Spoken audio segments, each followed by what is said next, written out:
What if I told you that the Hunger Games is real, but not a Hollywood dystopia, in a place hidden behind barbed wire and iron silence, where survival is a matter of blind obedience and disobedience equals death?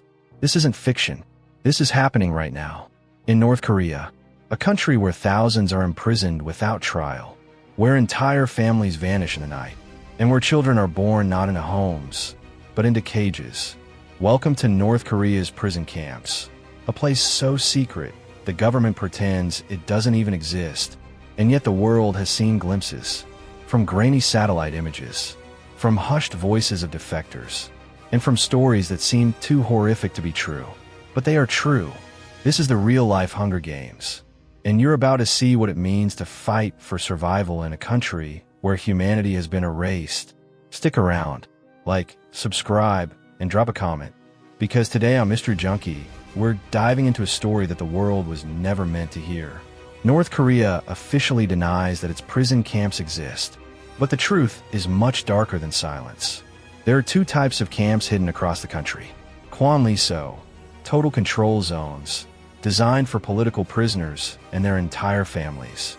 Kyowaso, re-education camps, for those accused of lesser crimes like watching foreign films, practicing religion, or trying to flee the country. The Kwanliso are permanent death zones. If you're sent there, it's for life. No trial, no sentence, just a vanishing. And what's worse, they don't just take you. They take your spouse, your children, your grandchildren. This is known as 3 generations of punishment, one of the most terrifying policies in modern history. If your grandfather once whispered something against Kim Il-sung, decades later his great-grandson could be born in a hard labor, in a world of torture and starvation. Let's not sugarcoat this. Life in North Korea's prison camps is not just hard. It's engineered to break you, physically, mentally, and spiritually. Inmates are forced to work 12 to 18 hours a day, building roads, cutting timber, mining coal, and farming barren land with primitive tools, often barefoot, in freezing temperatures, on a handful of corn kernels or spoiled cabbage soup. Those who can't keep up are beaten. Those who steal food are executed. Those who disobey disappear. There are no rest days, no medical care, no heat, no justice. Survivors have spoken of mass starvation, public hangings, and even rape as punishment. Women report being forced to abort pregnancies, especially if the father is believed to be Chinese, a horrifying example of ethnic cleansing. And the worst part, most of the world doesn't know their names, because they were born behind bars. And for them, there was never a chance to live. Meet Shin Dong-hyuk, the only known person to escape from a total control political prison camp after being born there. He was born in Camp 14, a hellhole where children are raised not by parents, but by guards, where love is seen as betrayal, and where the concept of freedom doesn't even exist. Shin didn't know the world had color TVs. He didn't know what the ocean was. He didn't understand the word compassion, because all he knew was survival. He watched his mother and brother executed for planning to escape, and he blames himself because he told the guards, not because he wanted them dead, but because that's what he was taught to do. Years later, Shin crawled through an electric fence, suffering third-degree burns. He ran, starved, begged, and eventually made it to South Korea. But freedom wasn't joyful.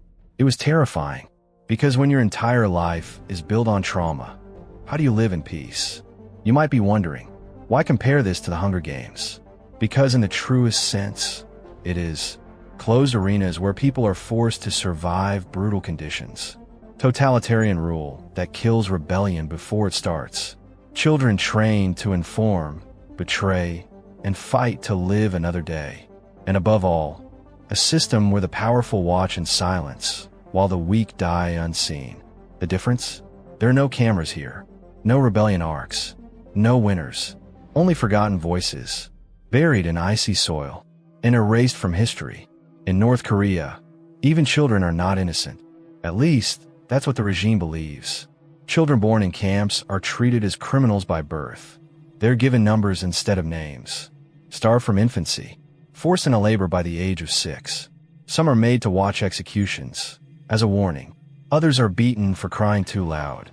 Girls often vanish in a guard's barracks, and never return. In some camps, children are used as bait to force confessions from their parents. Imagine being 10 years old, held hostage, so your father will confess to something he never did. It's beyond cruelty. It's the destruction of childhood itself. While these accounts are difficult to verify, multiple defectors and foreign investigators have raised red flags about the possibility of chemical and biological weapons testing on prisoners. One testimony described a sealed gas chamber, where entire families were forced inside and observed through glass panels as they died. Others mentioned prisoners being injected with unknown substances, or being cut open alive by doctors with no anesthetic. The North Korean government denies all of this. But given the tight control and near total lack of access, how can we know the full truth? We likely won't, because the dead don't talk, and the living are too terrified to speak. Even if someone manages to escape, their suffering isn't over. Defectors who reach China are often caught and deported back, where they're tortured, interrogated, and sent to even harsher camps. Some are executed immediately. Others vanish into the black holes of Kyowaso. Those who make it to South Korea or beyond still live in fear. The regime has sent assassins to hunt them down in other countries. Some defectors have been poisoned, others silenced through bribes, threats, or worse. And when survivors speak up, they're often accused of lying, of exaggerating, because the truth is so horrifying, it feels unbelievable. But it's real, and they risk everything to tell us. The world has known about these camps for decades. UN reports, satellite imagery, defector interviews. The evidence is overwhelming. So why hasn't anything changed? Geopolitics. China, North Korea's closest ally, sees the regime as a buffer against Western influence, and they routinely send defectors back. The US and other powers tread carefully to avoid triggering war, and the average person is too overwhelmed by daily life to care about a place they'll never visit. But every time we look away, every time we ignore a survivor's voice, we allow the system to keep functioning. Indifference isn't neutral. It's complicity. What does it really mean to be free? Is it the right to speak your mind, to move where you want, to dream beyond survival? For the people trapped in North Korea's prison camps, freedom is not just distant. It's unimaginable. They are born in chains, conditioned to obey, starved into silence, and buried without names. These camps are not relics of history. They are modern-day concentration camps, operating as the world scrolls by. And maybe the most chilling part is this: it could happen anywhere. All it takes is a regime willing to erase truth, and a population too afraid, or too distracted, to question it. If we allow North Korea's atrocities to remain hidden, we risk allowing similar horrors to rise elsewhere. History doesn't repeat, but it does rhyme, and silence is the beat. Every defector story is a warning. Every testimony is a cry for justice.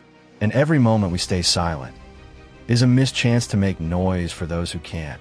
So what can we do?